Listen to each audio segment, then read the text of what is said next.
Teacher Esther is here again, and I will be talking to parents again this time around. I know parents will be saying, she's always talking about parents, about parents. Yes, so my matano gotaya una. Yes, so this time around, as I said, I will be talking to parents who would like to withdraw their children from a school and enroll them into another school, or parents who have withdrawn their children from a particular school and have enrolled them to another school. Well, there are different reasons. There are several reasons that could warrant a parent, that could make a parent to withdraw his or her child from a school and place his or her child in another school. It could be because of theft. Maybe they have been stealing your child's things at the school. Maybe some things have been getting missing. It could be because of hooliganism, cultism, lesbianism. It could be because of any reason, or maybe because you don't just like the teachers. Parents could be funny. You could say, I don't like those teachers. I don't like the mathematics teachers. I don't like the mathematics teacher. I don't like the principal. The principal is not nice. The principal does not know how to talk. Parents, well done. The principal spoke to me rudely, so I will withdraw my child away from the school. Well. It could be because of that, and another reason could be that of failure. Many parents tend to withdraw their children from a particular school because their child or children fail. They fail in such schools. As I said in one of my videos, many a time when your child fails, don't just don't be too quick to blame the school, to blame the teachers for your child's failure. Consider different reasons. There could be certain reasons, there could be other reasons why your child failed, why your child has failed at all the subjects. So you shouldn't just blame the teachers or the school. I spoke about some of these reasons in that particular video. If you haven't watched the video, please search for the video on this site, and you would be able to find the video. As I was saying, please do not just withdraw your child from a school just because your child failed, just because your child has been failing a particular subject or some subject. Consider other reasons. As I said, it could be a genetic problem. It could be that your child does not read, does not study at home. And what do you think they do where you want to enroll your child in? We have so many private schools in Nigeria today, and someone could just wake up one day and decide to establish a school, to have a school and employ teachers, and then this person or these people might not even know what should be done in the teaching field in a school. Some do not know the do's and don'ts. Some do not know the steps to take. Some do not even know anything about education. They, just because they have the money, just because they are in a particular environment, in an environment where people need school, they just establish the school, and then that's where you see them do things that are not right in their schools. My point is that if there is a school where students, at least where teachers fail students, that is, when a child is supposed to fail, okay, this child does not meet the requirement, the child did not pass the test, did not pass the examination, the child fails, and the teacher makes the child fail, That means in that kind of school, the teachers are sincere. The school is sincere. The school is sincere. Yes, because for a teacher to fail a student, that means the teacher is making the students know that, of the parents of the students know that, oh, this particular student does not know this particular thing.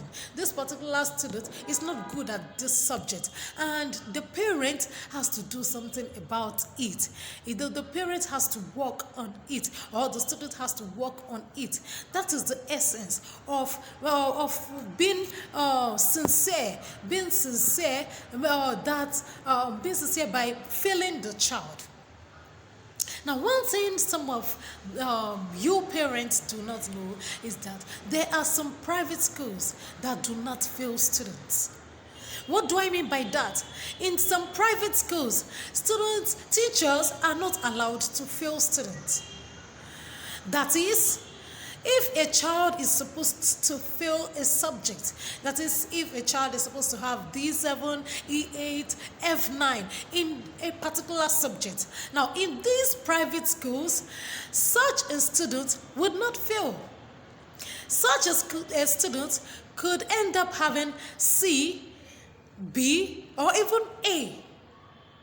That's because the school owners have laid down rules that have restricted these teachers, that have limited the teachers. These rules have made the teachers not to fail students. What I'm trying to say is that, for example, your child writes, for example, if your child writes tests, let's say first test, second test, the examination, and then your child ends up getting 25 over 100. 25 over 100. Now that's failure. That's F9. Anytime, any day, anywhere. That is F9. Now, in a sincere school, in a God-fearing school, in a good school, your child would get that F9. Yes, that F9 would be given to your child. Now, when some parents see this, they start complaining, hey, they're not teaching them well. Why is it that my child is failing? Why is it that this child is failing? He is failing. She is failing. So, they have given you the actual score, the actual marks of your child. Now, it is your duty as a parent, it is your responsibility as a parent to do something about it. It's either you monitor what the child does after school, make sure the child studies well, or just do something, or get a private tutor, a private teacher for the child, so that the child would improve. But many of you just withdraw. You withdraw your children from such schools, and then you take your children to this other schools. Now, in these kinds of schools, I'm talking about these schools that are not God-fearing, these schools that are not sincere. Now, in such schools, if that is where your child gets 25 over 100, do you know what they would do? Just because they have already given the teachers rules that these teachers should make sure that none of their students fail. To make sure that none of their students fail, these teachers would have to add to your children's marks. Now, this is what I'm trying to say. In such a school, now that student that is supposed to have 25 over 100 and take home F9, that child would end up taking home C. What do I mean by that? Instead of getting the 25 marks, the teacher would be forced to add additional 25 marks to the 25 marks that the child has already got. So they would add 25 marks to the 25 marks that is on ground, and then the child would end up having 50. Now, when parents like you see this kind of result, you say, "Wow, yes, the mathematics teacher is good. Hey, hey, now my child is passing. Your child is passing." But you do not know how your child got the 50, how your child got the C, how your child got the B, how your child got the A.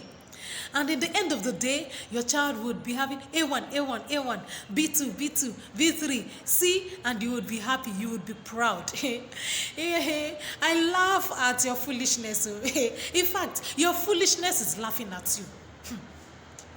That's because you do not know what you are doing.